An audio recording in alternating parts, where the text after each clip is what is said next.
चलिए स्टूडेंट, हम लोग प्रश्नावली 10.1 के सवालों को सॉल्व करते हैं। तो स्टूडेंट आप लोग क्वेश्चन को पढ़िए। देखिए क्वेश्चन में क्या कहा जा रहा है, एक वृत्त की कितनी स्पर्श रेखाएं हो सकती हैं। तो आप समझिए, अगर हमारे पास कोई वृत्त है तो ये जो वृत्त है इसकी कितनी स्पर्श रेखाएं हो सकती हैं। तो स्टूडेंट सबसे पहले हम लोग कॉन्सेप्ट सीख लेते हैं, उसके बाद प्रश्नों पर चलेंगे, ठीक है। तो चलिए हम लोग कॉन्सेप्ट सीखते हैं। तो आप समझिए, हमारे पास कोई वृत्त है और ये जो वृत्त है इस वृत्त का केंद्र O है तथा त्रिज्या क्या है, R है, ठीक है। वृत्त खींचना आप लोग जानते ही हैं। तो ये जो हमारा वृत्त है इस वृत्त का केंद्र क्या है, O है, और ये जो वृत्त है इस वृत्त की त्रिज्या क्या है, हमने R ले लिया है। ये हमारा R त्रिज्या वाला एक वृत्त है। तो स्टूडेंट्स अब आप लोग ध्यान से समझिए। देखिए ये हमारा वृत्त हो गया। आप समझिए ये जो हमारा वृत्त है हमने इसके पास कोई एक रेखा ऐसे खींच दी। अब ये जो रेखा है इस रेखा को हमने नाम दिया, क्या नाम दिया, PQ। और एक बात आपको पता होना चाहिए कि ये जो हमारा वृत्त होता है, वृत्त होता क्या है, बिंदुओं का एक समूह होता है जो किसी निश्चित बिंदु से एक निश्चित दूरी पर स्थित होता है। ये जो निश्चित बिंदु होता है वो वृत्त का केंद्र कहलाता है, और ये जो निश्चित दूरी होती है वो क्या कहलाती है, त्रिज्या कहलाती है। और ये जो समूह बनता है, समझिए ये जो वृत्त है क्या है, ये बिंदु से ऐसे बनेगा, पूरे ऐसे बिंदु ही होंगे, ठीक है, ऐसे एकदम पास पास। और इनका ये जो पथ बनता है, देख रहे हैं ना, ये जो पथ बना है ये क्या कहलाती है, परिधि कहलाती है। इन सारी चीजों के बारे में आपके पास ज्ञान होगा। अब समझिए, क्या ये जो रेखा PQ है ये वृत्त को कहीं प्रतिच्छेद कर रही है, कहीं वृत्त को काट रही है, तो नहीं काट रही है। तो ये जो रेखा है PQ को इसके रिस्पेक्ट में क्या कहेंगे, अप्रतिच्छेदी रेखा। PQ हमारी क्या कहलाएगी, अप्रतिच्छेदी रेखा।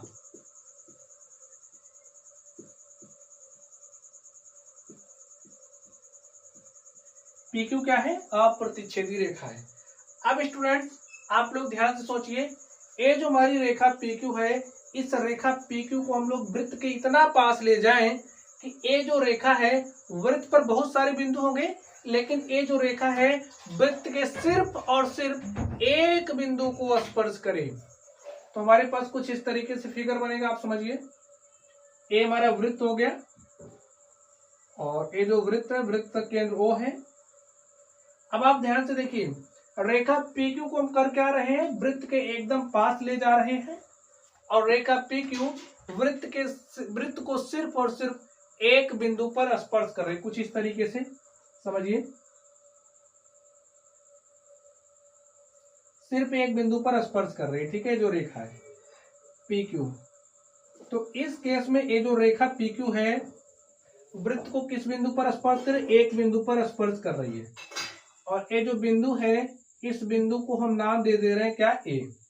तो इस केस में ये जो रेखा हमारी PQ है ये क्या कहलाएगी, वृत्त की स्पर्श रेखा कहलाएगी, ठीक है। PQ क्या होगी, वृत्त की स्पर्श रेखा, वृत्त की स्पर्श रेखा। और आप देख सकते हैं जो वृत्त की स्पर्श रेखा PQ है वृत्त को सिर्फ और सिर्फ एक बिंदु पर स्पर्श करती है, ठीक है। चलिए अब हम लोग आगे चलते हैं और नेक्स्ट देखते हैं। अब ये जो हमारा रेखा PQ है इस रेखा PQ को वृत्त के और अंदर आप लेकर के जाइए, ठीक है। चलिए ये हमारा वृत्त हो गया, रेखा PQ को हम वृत्त के अंदर लेकर के गए, ऐसे आप लेकर के चले आए यहां पर कुछ इस तरीके से, इसको नाम दिया PQ। तो स्टूडेंट यहां पर आप लोग क्या देख रहे हैं, जब इस रेखा PQ को हमने वृत्त के अंदर भेजा, ऐसे पुश किया, तो ये वृत्त को काट रहा है। देखिए कितने बिंदु पर काट रहा है, एक और दो बिंदु पर काट रहा है। अगर इस बिंदु को हम नाम दे दें A, इस बिंदु को नाम दे दें B, जिस बिंदु पर ये वृत्त को काट रहा है, तो ये जो रेखा PQ है इस रेखा PQ को अब हम क्या कहेंगे, छेदक रेखा, ठीक है। रेखा PQ क्या है, छेदक रेखा है। चलिए, और यहाँ पर आप लोग ये जो रेखाखंड देख रहे हो ए बी, देखिए आप एक रेखाखंड ए बी देख रहे हो। ये जो रेखाखंड ए बी है ये क्या कहलाएगा, वृत्त की जीवा कहलाएगी। ठीक है, रेखाखंड ए बी को वृत्त की जीवा कहेंगे।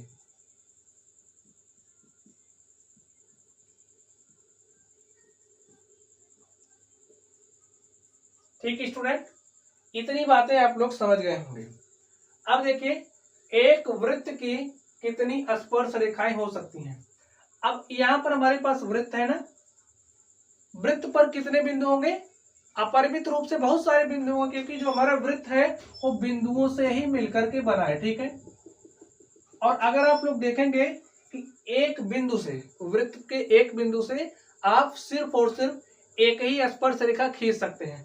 अब देखिए, ये जो हमारा वृत्त है इस पर भाई अपरिमित रूप से अनेक बिंदु हैं, तो एक बिंदु से एक स्पर्श रेखा खींच सकते हैं। तो जब अपरिमित रूप से अनेक बिंदु हैं तो भाई अपरिमित रूप से अनेक स्पर्श रेखाएं भी हम खींच सकते हैं। इस बात का आपको जवाब मिल गया होगा। लिखिए सॉल्यूशन में, अपरिमित रूप से अनेक स्पर्श रेखाएं हो सकती हैं। एक वृत्त की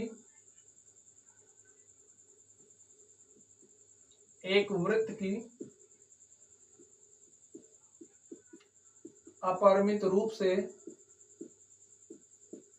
अनेक स्पर्श रेखाएं हो सकती हैं।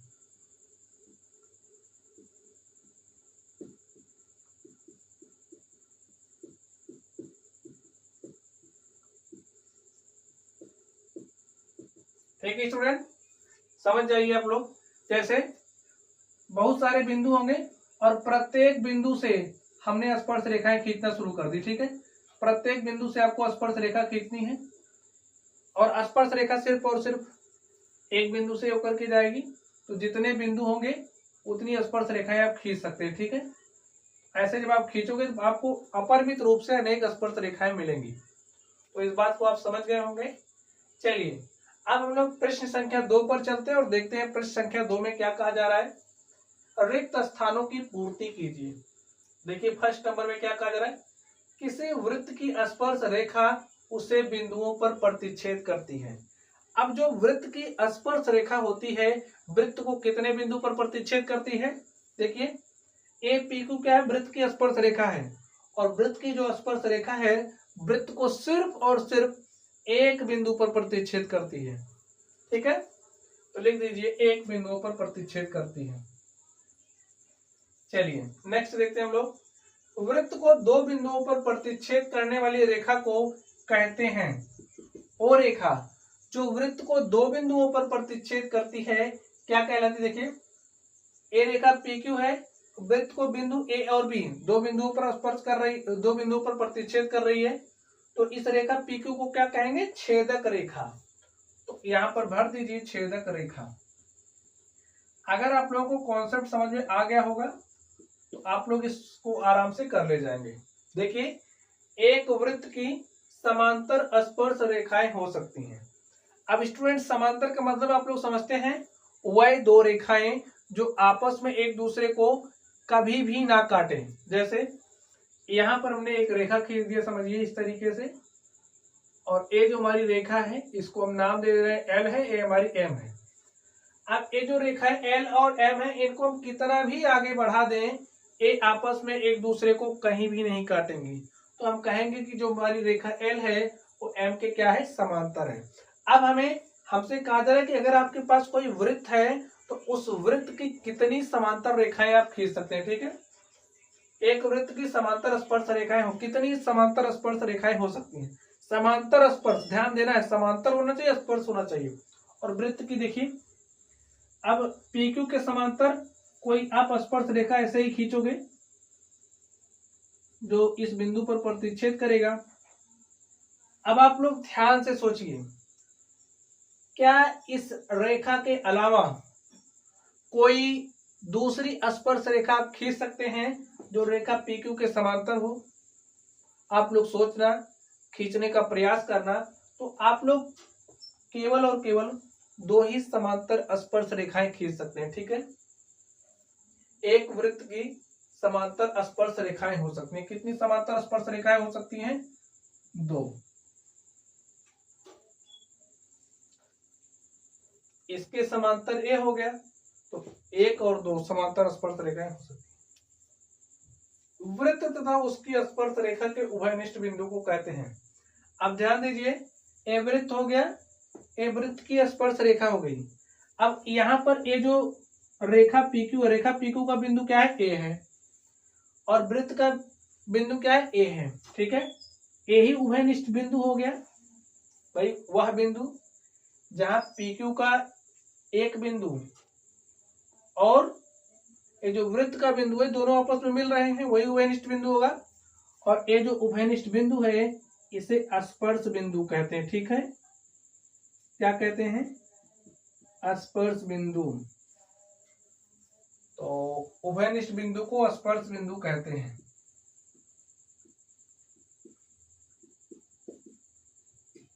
तो समझ गए स्टूडेंट? इस तरीके से जो हमारा प्रश्न संख्या 2 था, हमने प्रश्न संख्या 2 को सॉल्व कर लिया है। चलिए स्टूडेंट्स, अब हम लोग प्रश्न संख्या 3 को सॉल्व करते हैं। देखिए प्रश्न संख्या 3 में क्या कहा जा रहा है, पढ़िए इसको। इसमें कहा जा रहा है 5 सेंटीमीटर त्रिज्या वाले एक वृत्त के बिंदु P पर स्पर्श रेखा PQ केंद्र O से जाने वाली एक रेखा से बिंदु Q पर इस प्रकार मिलती है कि OQ = 12 सेंटीमीटर है, PQ की लंबाई है। तो हमें PQ की लंबाई को बताना है। इसके लिए स्टूडेंट्स यहाँ पर हमें ऑप्शंस दिए गए हैं। चलिए हम लोग सबसे पहले जैसा एक क्वेश्चन में कह रहा है उस तरीके से एक चित्र तैयार करते हैं। हमसे कहा जा रहा है कि हमारे पास एक वृत्त है और ये जो वृत्त है इस वृत्त की त्रिज्या कितनी है? 5 सेंटीमीटर। तो स्टूडेंट यहाँ पर हमने एक 5 सेंटीमीटर त्रिज्या वाला वृत्त खींच लिया है। तो ये जो OP है ये वृत्त की त्रिज्या है और इसकी लंबाई कितनी है? 5 सेंटीमीटर।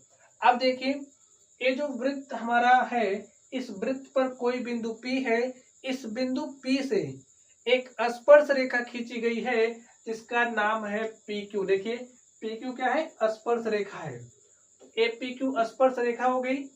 O से Q के बीच की जो दूरी है वो हमें कितना दिया गया? 12 सेंटीमीटर। तो O से Q के बीच की दूरी लिख लीजिए, कितना है? 12 सेंटीमीटर। और यहाँ पर ये जो PQ आप देख रहे हो, हमें इस PQ की लंबाई को बताना है, ठीक है। तो मान लेते हैं ये जो हमारा PQ है इसकी लंबाई x है, x सेंटीमीटर। चलिए लिखते हैं सॉल्यूशन। माना PQ की लंबाई = x सेंटीमीटर। हमें देखिए क्या क्या दिया गया है। OP क्या है? वृत्त की त्रिज्या है। और A हमें कितना दिया गया है? OP हमें दिया गया 5 सेंटीमीटर। अगर हम OQ की बात करें, OQ हमें कितना दिया गया? 12 सेंटीमीटर। तो हमारा PQ क्या हो जाएगा? अब स्टूडेंट्स आप बताइए PQ क्या हो जाएगा? अगर आप लोग ध्यान से देखें तो यहाँ पर ये जो एंगल बनेगा वो 90 डिग्री का बनेगा। अब आप कहोगे 90 डिग्री का बनेगा, ऐसा आपको कैसे पता चल गया? तो स्टूडेंट हमारा एक कॉन्सेप्ट होता है, कॉन्सेप्ट समझिए। जैसे हमारे पास एक कोई वृत्त है, ठीक है, और ए वृत्त की कोई स्पर्श रेखा हो गई। ए वृत्त की क्या हो गई? एक स्पर्श रेखा हो गई, ठीक है। और ए हमारा क्या हो गया? स्पर्श बिंदु हो गया। अब ए क्या है? वृत्त का केंद्र है। ये जो वृत्त का केंद्र है, अब ए क्या हो जाएगा? वृत्त की त्रिज्या। वृत्त की त्रिज्या जो स्पर्श बिंदु से होकर के जाती है क्या होती है? स्पर्श रेखा पर लंब होती है। आप इतना समझिए, अगर हमारे पास कोई भी स्पर्श रेखा है, स्पर्श बिंदु से जो त्रिज्या हम खींचेंगे वो क्या होगी? स्पर्श रेखा पर लंब होगी। यानी कि यहाँ पर जो कोण बनता है वो 90 डिग्री का बनता है। देखिए यहाँ पर अब ए हमारी क्या हो गई? स्पर्श बिंदु हो गया, और OP हमारी क्या है? त्रिज्या है। तो ये जो त्रिज्या OP है वो क्या हो जाएगी, स्पर्श रेखा PQ पर लंब होगी।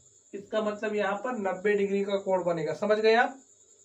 अब लिखिए PQ। स्टूडेंट्स आप लोगों को पाइथागोरस प्रमेय पता होगा, तो लिखिए पाइथागोरस प्रमेय से, यहाँ पर लिख दें, लिखिए पाइथागोरस प्रमेय से क्या हो जाएगा, जो हमारा कर्ण का स्क्वायर होता है वो बराबर होता है लंब स्क्वायर प्लस आधार स्क्वायर के। तो 90 डिग्री के सामने की भुजा क्या हो जाती है, आप बताइए। 90 डिग्री के सामने की भुजा कर्ण हो जाएगी, ये हमारा लंब हो जाएगा और ये हमारा आधार हो जाएगा। तो चलिए लिखते हैं, जो हमारा कर्ण का स्क्वायर है, फॉर्मूला लिख दें, कर्ण का स्क्वायर बराबर होता है लंब स्क्वायर प्लस आधार स्क्वायर के। कर्ण देखिए क्या है, OQ है। 90 डिग्री के सामने की भुजा कर्ण होती है, तो ये OQ हमारा क्या है, कर्ण है। तो कर्ण के स्थान पर लिख दीजिए OQ, और क्या हो जाएगा, OQ का स्क्वायर इज इक्वल टू लंब क्या है, PQ है। यहाँ पर आप PQ का स्क्वायर प्लस आधार क्या है, OP है। यहाँ पर आप OP स्क्वायर लिखिए, मान रख दीजिए। OQ का मान कितना है, 12 है। तो यहाँ पर हम 12 रखेंगे, 12 का स्क्वायर। PQ कितना है, PQ को हमने x माना है, x स्क्वायर प्लस OP कितना देखिए 5 है, तो 5 का स्क्वायर करेंगे।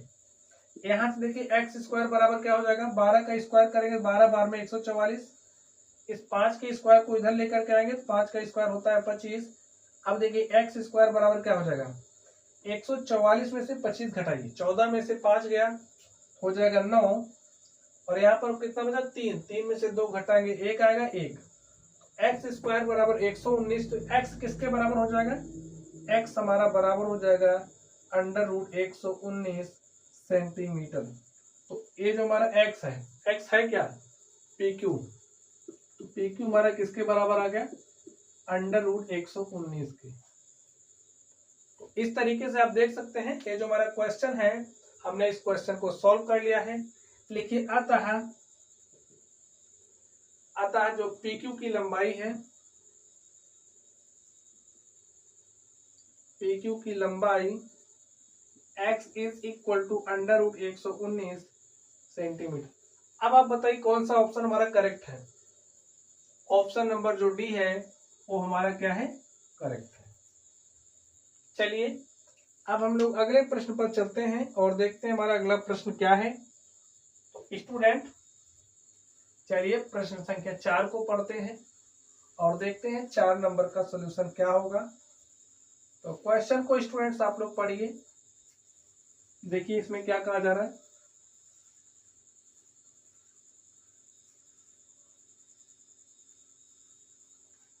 चलिए हम लोग क्वेश्चन पढ़ लेते हैं। क्वेश्चन में कहा जा रहा है एक वृत्त खींचिए। तो सबसे पहले हमें करना क्या है, एक वृत्त खींचना है और एक दी गई रेखा के समांतर 2 ऐसी रेखाएं खींचिए कि उनमें से एक स्पर्श रेखा हो तथा दूसरी छेदक रेखा हो। तो सबसे पहले हम क्या करेंगे, एक वृत्त खींचेंगे। एक आप वृत्त खींचिए, ठीक है। अब करना क्या है, ये जो वृत्त है, वृत्त का केंद्र O है। एक दी गई रेखा के समांतर हमारे पास कोई दी गई रेखा है, ठीक है। तो चलिए हमने एक रेखा यहां पर खींच लिया है। ये जो रेखा है, इस रेखा को हम नाम दे दे रहे हैं PQ। कोई दी गई हमारे पास रेखा है, ठीक है। अब ये जो हमारी दी गई रेखा है, इस रेखा के समांतर हमें करना क्या है, एक स्पर्श रेखा खींचना है, दूसरी छेदक रेखा खींचना है। हाँ, स्पर्श रेखा और छेदक रेखा क्या होना चाहिए, इस रेखा के समांतर होना चाहिए। तो खींच दीजिए स्पर्श रेखा। स्पर्श रेखा खींचना आप लोग जानते ही हैं, खींचिए। वह रेखा जो वृत्त को सिर्फ और सिर्फ एक बिंदु पर प्रतिच्छेद करे, वृत्त की स्पर्श रेखा कहलाती है, ठीक है। इसको आप लोग जब पटरी से खींचेंगे तो अच्छे से खींचा जाएगा, ठीक है। इसको नाम दे दीजिए RS। ये हमारी कौन सी हो गई, स्पर्श रेखा। नाम भी लिखते चलिए। ए हमारी स्पर्श रेखा हो गई और ए हमारी रेखा हो गई, दी गई रेखा। चलिए एक छेदक रेखा, छेदक रेखा कैसे खींचोगे? ये जो स्पर्श रेखा है इसको और धक्का दो, ऐसे अंदर आ गया। हाँ ध्यान रखना है इस रेखा के ये समांतर होना चाहिए, ए भी इसके समांतर होना चाहिए। तो समांतर हो गए, इनको आप आगे कितना भी बढ़ाओगे काटेंगे नहीं, ठीक है। इसको नाम दे दीजिए, कुछ भी नाम दे दीजिए, ए बी, और ए हमारी क्या होगी? छेदक रेखा।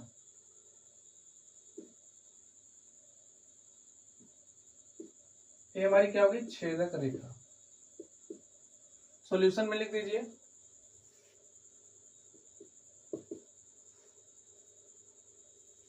ए भी क्या है? छेदक रेखा है, और हमारा जो आर एस है वो क्या है? स्पर्श रेखा है, और जो हमारी पी क्यू है वो क्या है? रेखा है, ठीक है।